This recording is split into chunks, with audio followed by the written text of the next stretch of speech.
Hi, my name is Alison Poulsen with Couple Solutions and Healthy Relationships. And today's topic is how to talk to your children about difficult issues.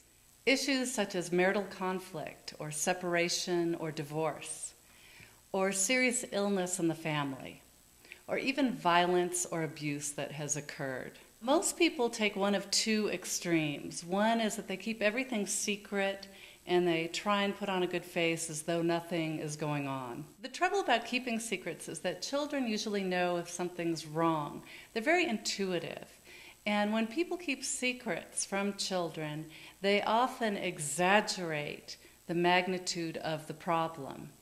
Or the anxiety gets internalized. The fear, the anxiety, the worry about what's really going on gets internalized and becomes part of the child's demeanor or way of responding to problems. The other extreme that people sometimes take is being very open with big emotions, either fighting out in the open, confiding lots of details, or showing a great amount of fear, anxiety, or sadness to the child. If the parent is completely losing it or open and upset or confiding too many details, then the child feels as though they have to pull it all together to calm down the parent, to keep the parent from losing it completely. This is a tremendous burden to put on a child. I think it's really important not to confide a lot of the details of your problem to your children.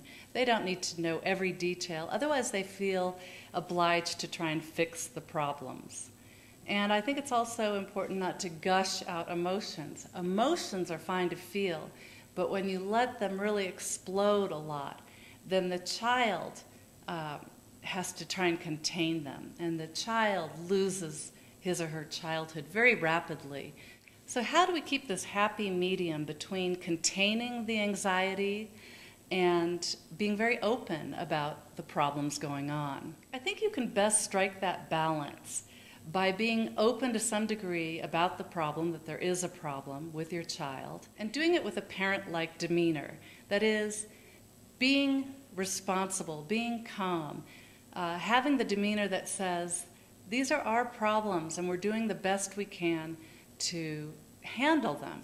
This is not something you need to fix. This is not something you need to handle. It makes the child understand, this is why I'm feeling uncomfortable. This is the problem. This frees a child to feeling like a child, to feeling more comfortable, understanding that the yelling, the crying, the fighting, the anxiety has a reason, and yet it's not my fault, and somebody's out there trying to fix the problem and handle it. And when a parent admits to some of these emotions and yet retains some sort of semblance of being an adult and being calm and having an approach of we're going to try and handle this, then the child can internalize that process. It also teaches a child that life isn't perfect. There are big emotions. There is loss, sadness, anger, frustration. It really teaches the child for future reference that you can have terrible emotions and still make it through, that there's nothing to hide or be ashamed about, that we all have problems and can struggle through them if we keep some sort of objective approach. So imagine that you and your spouse had a loud fight the night before.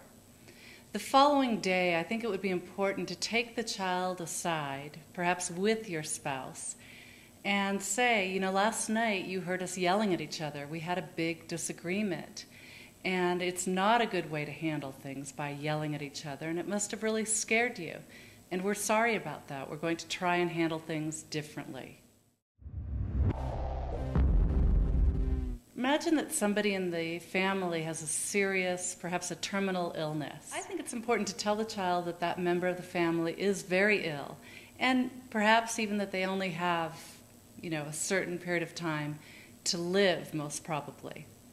And then to say, that's part of life. It's really sad and unfortunate, but this does happen in life. And what that person would like most, hopefully, is to spend some enjoyable time together with the family. And also that the family continue to enjoy and live their lives. And that way the child knows what's going on and doesn't have to feel guilty about continuing to enjoy life. Imagine that there's been some sort of violence in the family. I think it's really important to do two things. One is to talk to the child and say, when so-and-so hit so-and-so, that was wrong, that's bad behavior, and we're going to get help and make this family safe so that doesn't happen again. And then secondly, of course, I think it's important to get help. By not talking about abuse, there's an acceptance of the abuse and tremendous fear and trauma that is incurred. So while you don't want the child to relive the trauma, it's important to say what you saw last night was really wrong and bad, must have been scary to you, and we're going to get help so this doesn't occur again.